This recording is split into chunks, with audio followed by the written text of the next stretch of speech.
ભાઈઓ બહેનો, ખૂબ ભાગ્યશાળી કહેવાય કે આપણને આવું ગામ મળ્યું છે.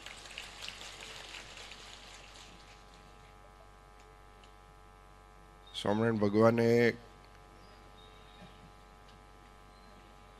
49 વર્ષ સુધી આ ધરતી ઉપર રહીને અનેક જીવોનું કલ્યાણ કર્યું છે. એમાં પણ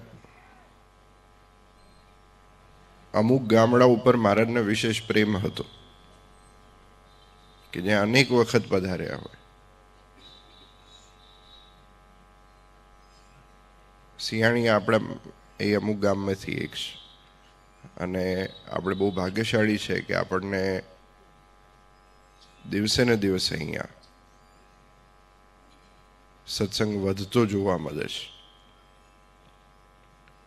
સ્વામિનારાયણ ભગવાને કહ્યું કે આ સત્સંગ વધે છે ને ઘટે છે અમારી મરજીથી થાય છે. રોજે આપણે નીતિ નિયમ કરીએ એમાં એક બહુ સરસ લાઈન આવે છે, ધ્યાન આપ્યું હોય આપે જો, કે મહારાજના વચનો છે. મહારાજે કહ્યું કે મારી મરજી વિના રે કોઈથી તરણું ન તોડાય. ભગવાનની મરજી નથી હોતી ત્યાં સુધી કોઈ વસ્તુ શક્ય નથી આ દુનિયામાં. પણ એનો એ અર્થ નથી કે આપણે પુરુષાર્થ ના કરીએ. અને અહીંયા સંતોએ રહીને ખૂબ મહેનત કરી છે, ખૂબ પુરુષાર્થ કર્યો છે. અને આ ગામનો મહિમા તો આપણે જેટલો કહીએ એટલો ઓછો છે. કારણ કે જે ધરતી ઉપર સ્વામિનારાયણ ભગવાન આવ્યા હોય એનાથી પવિત્ર ધરતી બીજી કોઈ આ દુનિયામાં નથી. અને ખાસ કરીને ઝાલાવાડના હરિભક્તો રાધાકૃષ્ણ દેવના બળવાળા હરિભક્તો છે. અને બળ આપણે કાયમ રાખવાનું છે આપણા જીવનમાં. અને જે ખૂબ સરસ ઉત્સવનું આયોજન આ વર્ષે થયું, લગભગ 21 વર્ષ આપણા મંદિરને પૂરા થાય છે. તો હું એવી અપેક્ષા રાખું કે 25મો પાટોત્સવ આપણે ધૂમધામથી ઉજવવાનો છે. અને 25મા પાટોત્સવના સાથે સાથે જે આપણા ગામમાં સત્સંગી જીવન લખાયું છે, જ્યાં વાસુદેવાનંદ વર્ણીએ બેસીને જ્યાં સત્સંગી જીવનની શરૂઆત કરી છે લખવાની, એવું જે પ્રસાદીનું ગામ આપણું છે, તો એ સાથે સાથે એ શાસ્ત્રનો પણ ઉત્સવ 25મા પાટોત્સવ સાથે સાથે કરવાનો છે. અને એની જવાબદારી માત્ર ગામના હરિભક્તોની નહીં પણ સમસ્ત ઝાલાવાડના હરિભક્તોની રહેશે. અને ખૂબ આનંદ થયો આજે આવીને આ બધા હરિભક્તોને મળીને, આ બધા હરિભક્તોનો ભાવ જોઈને. 28 જાન્યુઆરીએ લગભગ આપ બધા જાણતા હશો એમ અમદાવાદ દેશનો, સમસ્ત અમદાવાદ દેશનો શાકોત્સવ આપણે જ્યાં પર્વ ઉત્સવ ઉજવ્યો એ જ જગ્યાએ સાંજે 4 વાગ્યાથી 28 જાન્યુઆરી 2024ના રોજ રાખવામાં આવ્યો છે.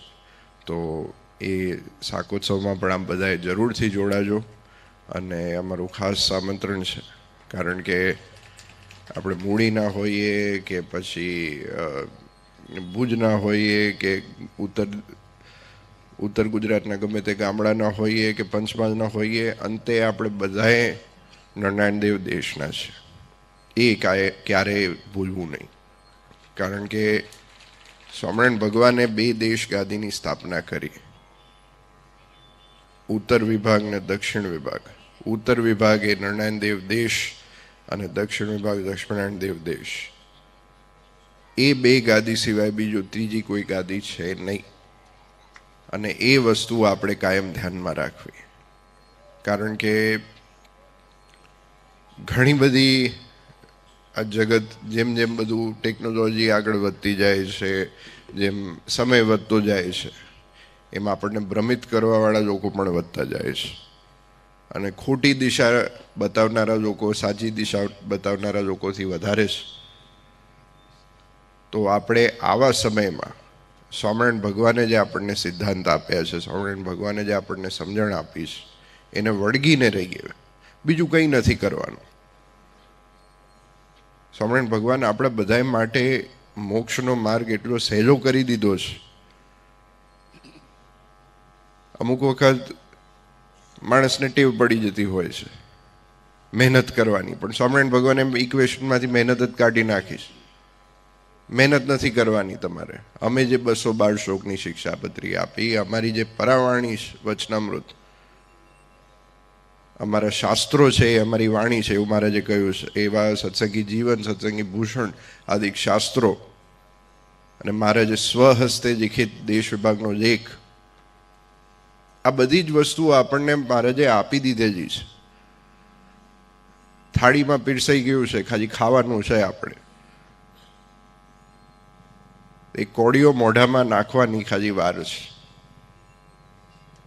પણ જો અંદર બીજી બધી ભેળસેળ હશે તો પાચન થાય નહીં. તો એ ભેળસેળ ના કરવી. આપણે નરનારાયણ દેવ દેશના છીએ, આપણને આવા રાધાકૃષ્ણ દેવ મળ્યા છે. સમસ્ત જાદવના હરિભક્તો ખૂબ, દરેક હરિભક્ત હોય, ઉંમરમાં નાનો હોય, મોટો હોય, ગમે તે સ્થિતિનો હોય, પણ એના અંદર જે બળ અને જે દેવ પ્રત્યેની નિષ્ઠા જોવામાં આવે છે, એ માત્ર ને માત્ર નરનારાયણ દેવની અને રાધાકૃષ્ણ દેવની કૃપાથી છે. તો આપણે બધાએ ખૂબ મહેનત કરીને જે આ ઉત્સવનું આયોજન કર્યું છે, ખૂબ ધન્યવાદને પાત્ર છે. અને બસ અંતે મહારાજના ચરણોમાં પ્રાર્થના કરીએ કે આપણા ગામમાં જે છેલ્લા 1 વર્ષમાં આટલો સત્સંગ વધ્યો છે, એવો ને એવો સત્સંગ હવે આપણી જવાબદારી છે કે આપણે આજુબાજુના ગામમાં પણ સત્સંગ વધારીએ. જ્યાં સત્સંગ નથી, કે જ્યાં મંદિર છે પણ સત્સંગ થોડોક ઓછો છે, કે સમયનો ઘસારો આવ્યો છે, કે ગમે તે કારણસર, ત્યાં આપણે બધા મહેનત કરીને સત્સંગ વધારીએ. અને મહારાજનો એમાં જ આપણા બધા પર રાજીપો છે. તો ખૂબ ખૂબ ધન્યવાદ દરેક હરિભક્તોને. અને મહારાજ આપ સર્વેનું ખૂબ રૂડું કરે, એ જ આજના દિવસે નરનારાયણ દેવના ચરણોમાં પ્રાર્થના.